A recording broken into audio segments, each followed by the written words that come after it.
we've left Egypt.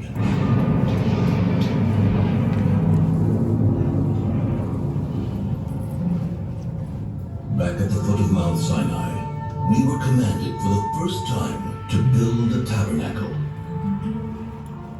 And in fact, after the giving of the Torah at Mount Sinai, the tabernacle was built.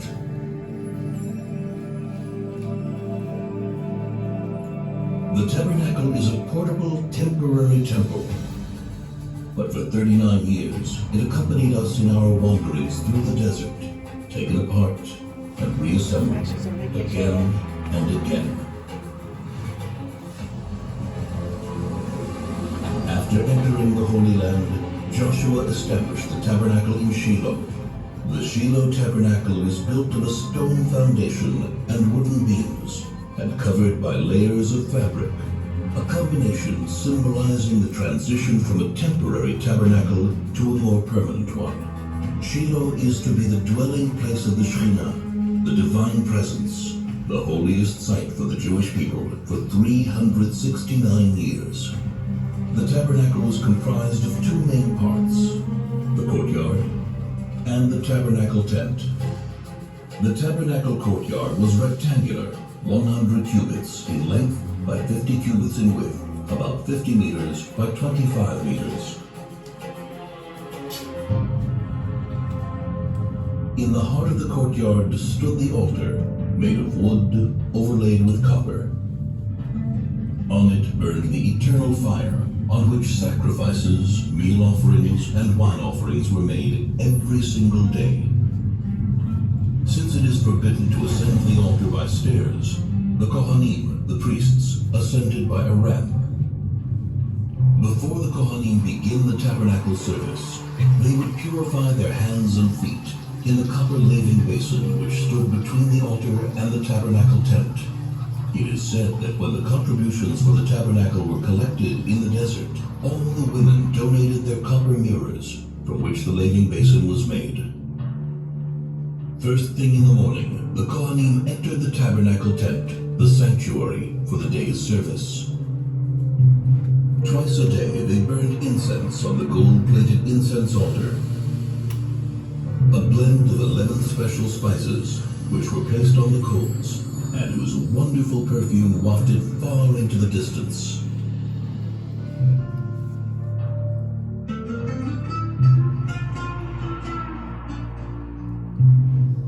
Once a week, 12 special loaves of bread were placed on the golden table, which stood at the north end of the sanctuary. The secret method of preparing the showbread was passed down from father to son. Every evening the candles of the seven-branched menorah, which stood in the south across from the table, were kindled. The menorah was made of a single piece of solid gold and ornamented with flower-like cups, buds, and blossoms. At the tip of every branch was a receptacle into which pure olive oil was poured.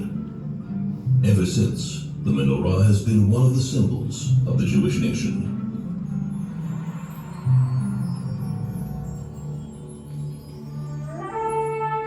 Only once a year, on Yom Kippur, the Kohen Gadol, the high priest, entered the Holy of Holies.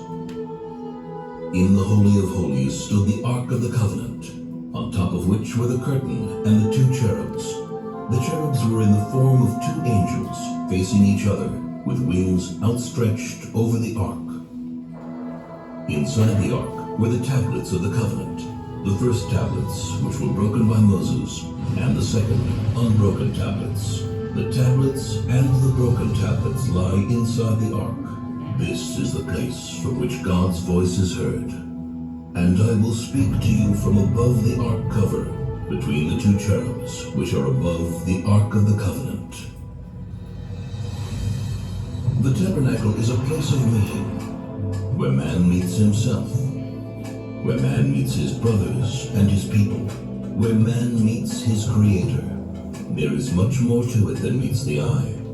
The clues and secrets hidden in every part of the tabernacle and its vessels are many and lofty. For 369 years, the tabernacle dwelt in Shiloh until the city was destroyed by the Philistines.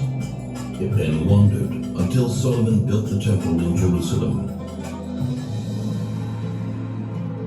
But to this very day it is said, if you stand where the tabernacle stood and take a deep, deep breath, you can smell, if only for a moment, the scent of the incense which still suffuses the walls.